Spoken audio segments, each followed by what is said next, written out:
بسم الله الرحمن الرحيم وإذ قال موسى لفتاه لا أبرح حتى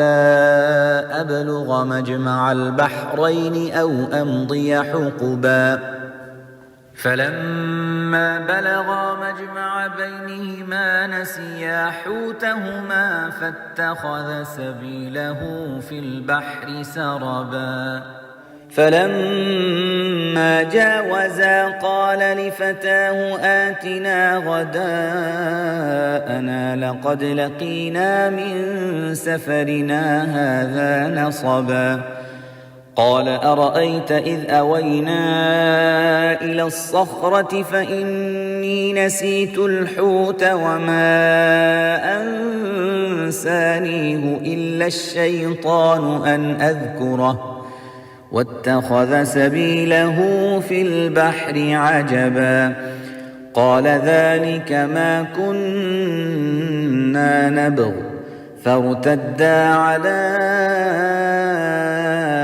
آثارهما قصصا فوجدا عبدا من عبادنا آتيناه رحمة من عندنا وعلمناه من لدنا علما قال له موسى هل أتبعك على أن تعلمني مما علمت رشدا قال إنك لن تستطيع معي صبرا وكيف تصبر على ما لم تحط به خبرا قال ستجدني إن شاء الله صابرا ولا أعصي لك أمرا قال فإن اتبعتني فلا تسألني عن شيء حتى أحدث لك منه ذكرا فانطلقا حتى إذا ركبا في السفينة خرقها قال أخرقتها لتغرق أهلها لقد جئت شيئا إمرا قال ألم أقل إنك لن تستطيع معي صبرا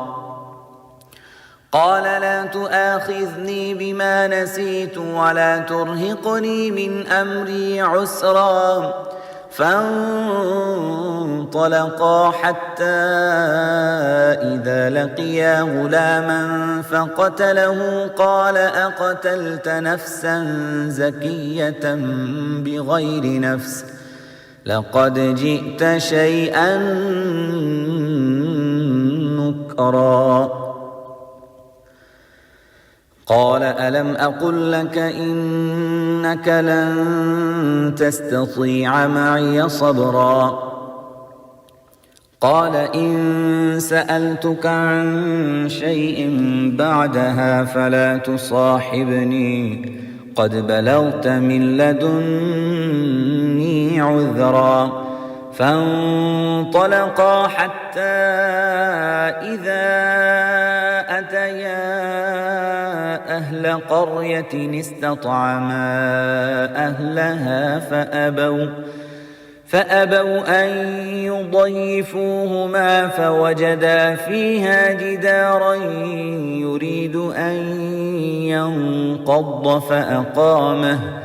قال لو شئت لاتخذت عليه أجرا قال هذا فراق بيني وبينك سأنبئك بتأويل ما لم تستطع عليه صبرا أما السفينة فكانت لمساكين يعملون في البحر فأردت أن أعيبها وكان وراءهم ملك يأخذ كل سفينة غصبا وأما الغلام فكان أبواه مؤمنين فخشينا أن يرهقهما طغيانا وكفرا فأردنا أن يبدلهما ربهما خيرا منه زكاة وأقرب رحما وأما الجدار فكان لغلامين يتيمين في المدينة وكان تحته كنز لهما وكان أبوهما صالحا فأراد ربك أن يبلغا أشدهما ويستخرجا كنزهما رحمة من ربك وما فعلته عن أمري ذلك تأويل ما لم تسطع عليه صبرا